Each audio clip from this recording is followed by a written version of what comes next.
How's it going, everybody? You all know what's going on. It's me, your main man, HoodlumScrafty, and today we're going to be talking about the information that came out today regarding Let's Go Pikachu, Let's Go Eevee, Super Smash Brothers. Ooh, the only reason I'm talking about Smash Brothers is because it was a Pokemon that was revealed. If you didn't know already, I'm sure everybody knows though.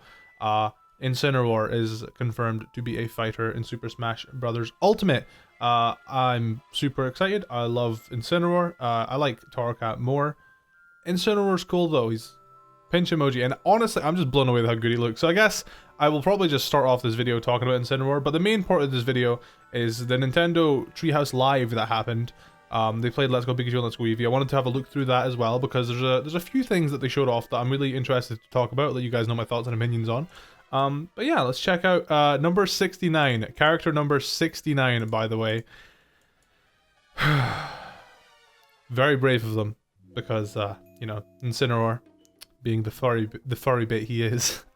Anyways, yeah, let's check out Incineroar. I did see it live. I did watch it from my phone as the event was happening, but I wasn't home and I was out playing Pokemon Go. Gotta stay on that grind. He looks amazing. I don't really know much about Smash and fighting games to say, oh my god, wow, look at that Nair. You know, I don't know what any of that means.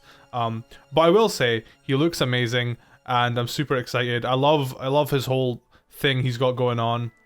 He's obviously the heel wrestler. Like, I don't know, just like the way he moves is just so fluid and it's perfect, and I'm really glad he's in the game. Look at that. Oh my god. Oh, oh man. I know he like suplexes someone as well. Like he's an actual proper wrestler. I would have really liked to have seen Incineroar in Pokken art style.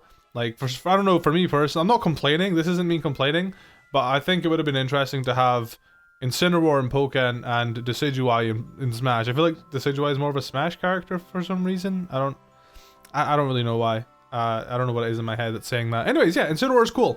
Let me know how you guys think about him. Also, PD Piranha. Not PD Piranha, just Piranha Plant. Piranha Plant's going to be a playable character too, which is super exciting. Piranha Plant has legs. Did you guys know that? It's pretty cool. Anyways, the main purpose of this video, like I said, I figured I'd just go over Incineroar, because if I just completely ignored it, everybody would be like, Callum, Incineroar's in Smash, you know, what do you think about him? He looks awesome. I'm actually amazed at how good he looks. Some people are just like, why does he look like that? He looks so good. Like, compared to him and, you know, Sun and Moon, he like, this is the potential. This is the potential we have for Gen 8. Obviously, Gen 8 won't be as, I guess, realistic, if that's the correct word. You know, Gen 8 will still have the cartoony vibe to it, even though he is a cartoony. You know what I mean? Shoutouts to Cerebi, by the way. If you don't already use Cerebi, you should. It's basically like the most trustworthy Pokemon website. NA. Worldwide. Best. I'm not even just saying that because I'm cool with Joe. Joe just... he's on it, man. He's constantly on it.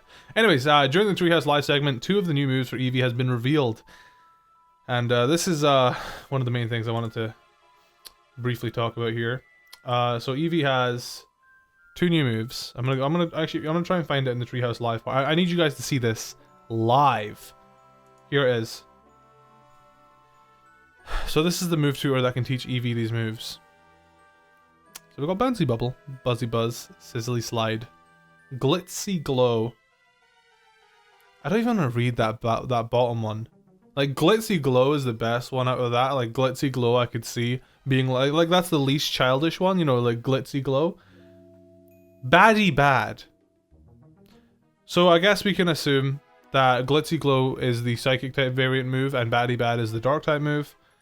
Why is it called Baddy Bad? You could have done anything else. Oh my god. Baddy Bad and Glitzy Glow. Like, I'm super looking forward to Let's Go Pikachu and Let's Go Eevee.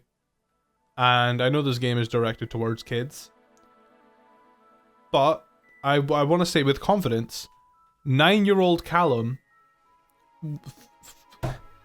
hell, I mean, I guess 5-year-old Callum wouldn't know any better, but like, I think 7-year-old Callum would not appreciate a Pokemon move being named Baddy Bad. Like, in comparison to all the other moves. Flamethrower! Mega Horn! U-turn! Close Combat! Baddy Bad! Bro, what? Like... hopefully these are just for these games, and these moves don't actually carry over to the main series games in Gen 8. Well, these are main series. You know what I mean? Hopefully they don't carry over to Gen 8. Hopefully it's kind of like, you know, Shadow Lugia and Spiky-Eared Pichu, where it's kind of exclusive to that one game and it doesn't actually come with you. If it does, obviously I won't be angry. Like, there's nothing to be mad about. Just don't use the moves if you don't like them. It's fine. But Glitzy Glow and Baddy Bad. Glitzy Glow is the coolest one. Like, Baddy Bad. What do you even say about that? Like, I know Dark type's meant to be evil. Ooh, Baddy Bad. Like, could they have actually not have thought of anything else? I don't think they actually show us the animation for it either. Actually, do they? Yeah, because, yeah, they don't actually show us what type they are. I think that's why we assume it's Psychic and Dark. So, yeah, we don't actually know what type they are. Anyways, Starby then, of course, goes on to, you can use a fortune teller to help determine the nature of Pokemon you will encounter. The fortune teller asks you which color you want to increase and which you want to decrease. It will determine the nature you get in the wild encounters for the rest of the day.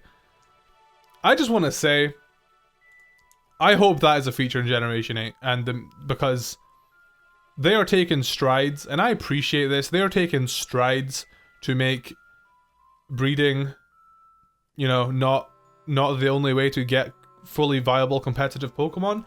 And I know this isn't really a game for battling, but I think this is a good game to introduce all these new features that they have in store. If people enjoy it, or, you know, like, this is like a good testing water. If people enjoy it, or if people have any criticisms, anything they can improve on, then they can improve on it for the next main series game. I don't think, I know Let's Go Pikachu and Let's Go Eevee isn't really going to have a super big competitive scene, you know, hence why they removed items, hence why, you know, like, it's just the original 151 with Alolan forms and Meltan. Like, I already know that this isn't the most competitive game ever, but, like, there was a meta game in Red and Blue. Like, there's a Showdown, Pokemon Showdown has, like, the Red and Blue meta game already, you know, like, there's people that enjoy playing without items and playing without abilities and stuff.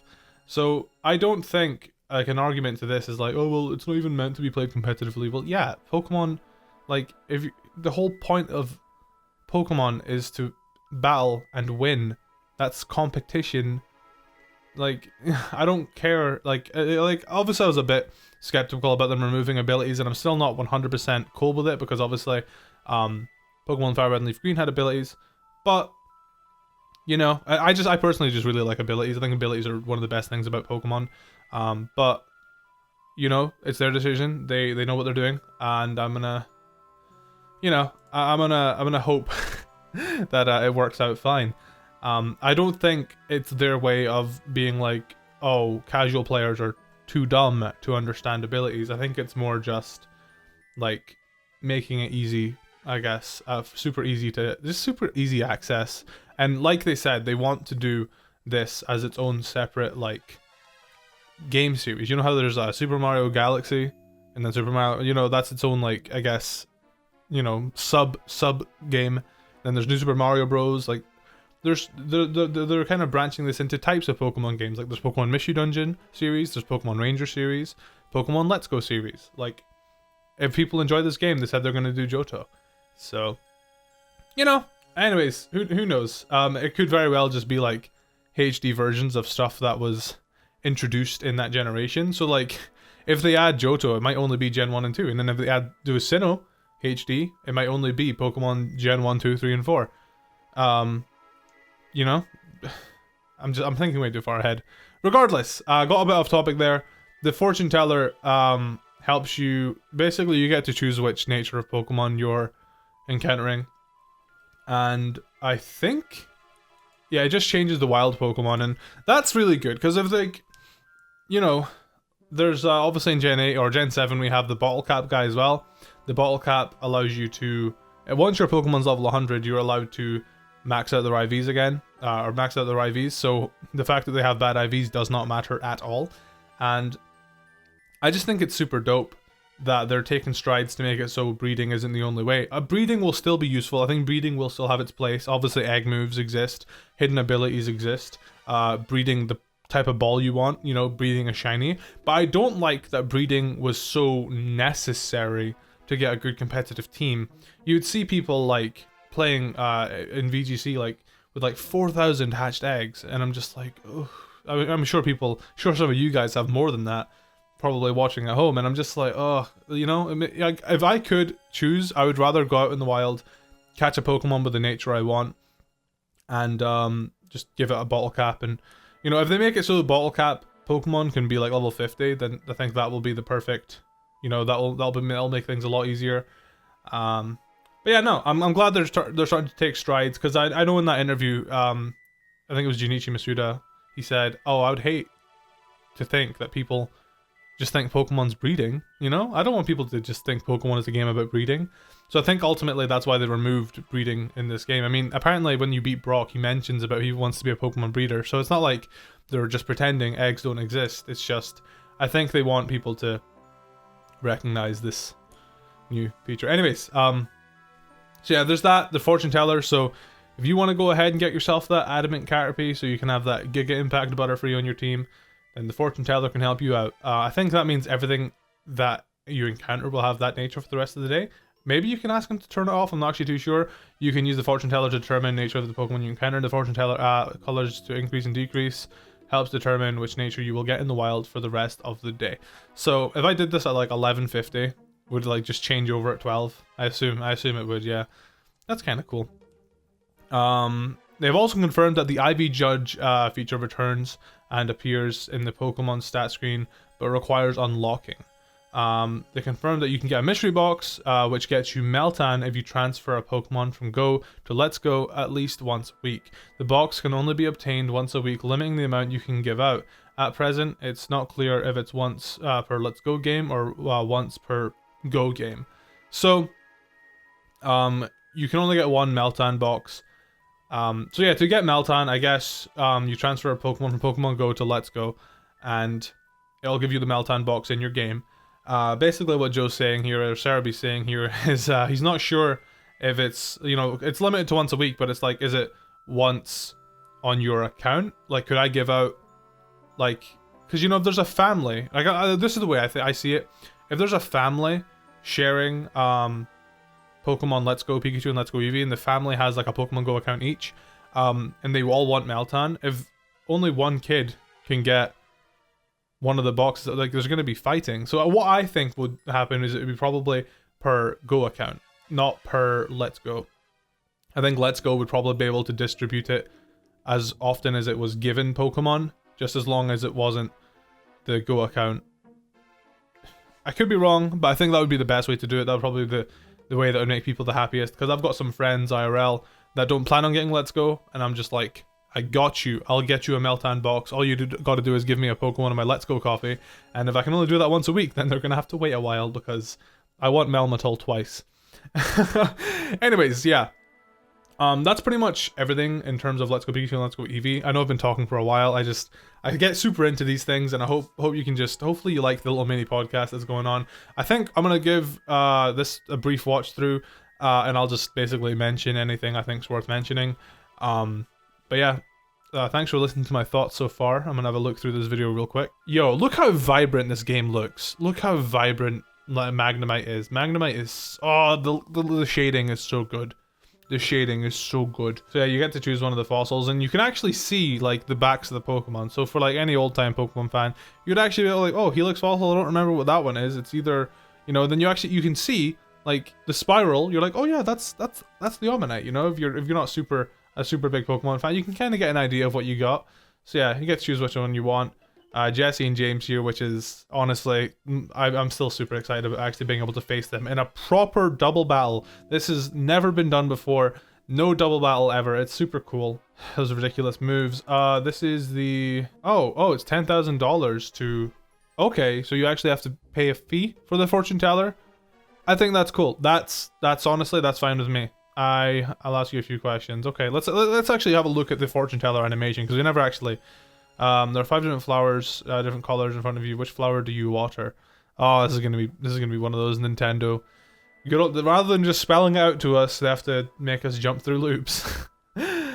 Okay, so then you just get to pick which color of flower. I guess that might be. I guess it would be like HP, attack, defense, special defense, special attack, like the order of the stats are in. I would imagine. I mean, there'll be guides for it. Don't even stress. Fate is guiding your path. The encounters you have all the day are likely to have. Yes, a lonely nature. Okay. So hold on. What did she choose there? I can determine. So lonely raises attack and lowers defense, I think. Wow, I actually got it right. Okay, so she raises attack, and then I guess if she... We'll actually get to see. Okay, hold on. So which of the 5 flowers do you thin out? Is it the yellow one? Because if it's yellow one, then that means defense. Yeah, it is the... Yep, okay. So it must just be in order of the stats, the stats position. Like, so I guess if you wanted an adamant nature... I'm just guessing you would thin out the blue one. I think so red is attack, yellow is defense, blue will be special attack, green will be special defense, pink will be speed. HP isn't a thing. I don't know why I said HP earlier. Ignore me. So that's pretty cool. So I guess if you want adamant, you just want to see red, thin out blue. Modest would be the opposite. Cool. I'm down for that. I'm assuming, by the way. Oh, okay. So the judge feature is just down there. It's kind of hard to see. Right down, like right there. See that? Right there. That's the judge feature. And I think you have to unlock it. I want to see if they actually reveal how to unlock it. Oh, okay. So like, I get it shows it's got good special attack, HP attack, defense. They're all just okay. So it's more of a special attack in Vulpix, I guess, IV wise. Oh, right. Okay.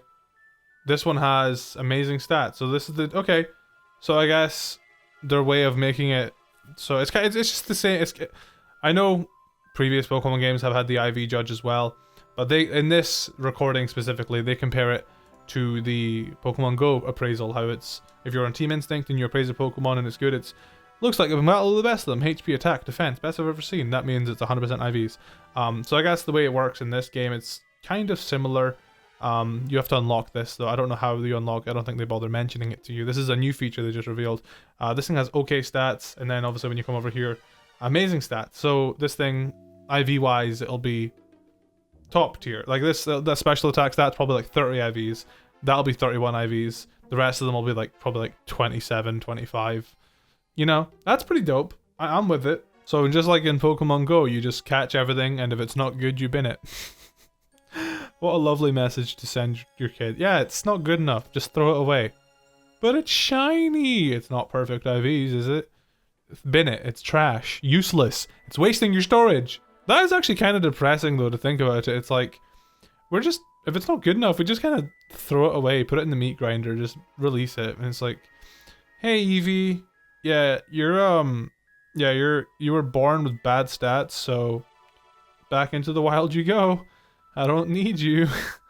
I don't know, it's just feels very unethical. But I'm also the person that gens my Pokemon for free-for-alls, so what can I say? I like how they have like actual Nintendo Switches, like in these kids are trading. Apparently they traded Kangaskhan for Haunter, and he's like, whoa, my Haunter evolved, what the heck? Then they actually briefly show off here the character customization. Oh, look at Eevee with the glasses. See, I don't know if I can bring myself to customize my Pikachu and Eevee, but I guess I will. I surely will. Like, I don't like the hairstyles that the Pikachus and Eevees get, but whatever. That actually reminds me, I pre-ordered a physical copy of Eevee, and I downloaded the download version of Pikachu. So for everybody, I think it's available worldwide now.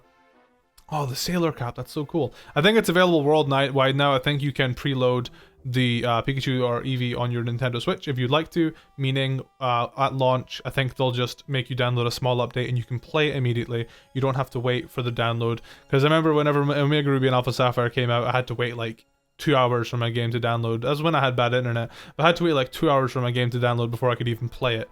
So preloading, you can do that now. If you are interested in doing so. And I believe that is everything I want to talk about in this video. Sorry, I'm such a blabbermouth. I talk a lot, I know. Can we just see like how amazing this game is? Oh man, look, all these Meltan. What's this all about? Is this the Let's Go Park? Oh, I'm so excited for this, man. I'm not personally getting the you know that Switch they have there, the special version of the Switch. I'm personally not getting that because I don't really like the Joy-Cons that much. I like the Pikachu color Joy-Con, you know, the yellow, but like the Eevee one is just I don't know. I feel like they could have done something a lot better for the Joy-Cons. I feel like it was a little bit lazy, but it's just me. There's a lot of custom Joy-Cons out there that do a better job than Nintendo, so I don't know. Anyways, yes, I believe that is all I have for you guys today. Thank you so much for listening to me ramble. I do appreciate you so much. Leave a like on the video if you did in fact enjoy. Sorry there wasn't really anything else upload-wise today. I put a lot of time and effort into that Halloween video I uploaded yesterday. I spent literally all day on it. So if you haven't yet seen it, you should check that out too, because like I said, I put so much time into that video that today was basically my off day. I was like, I need a rest. So I went out and played Pokemon Go for 8 hours. And now I'm home. And I'm like, you know what? I feel like talking about this news. Let's talk about it. Yeah. Sorry for rambling so much. Thank you for listening. Catch you guys in the next video. Peace out. Tomorrow's a roulette, so you got that to look forward to.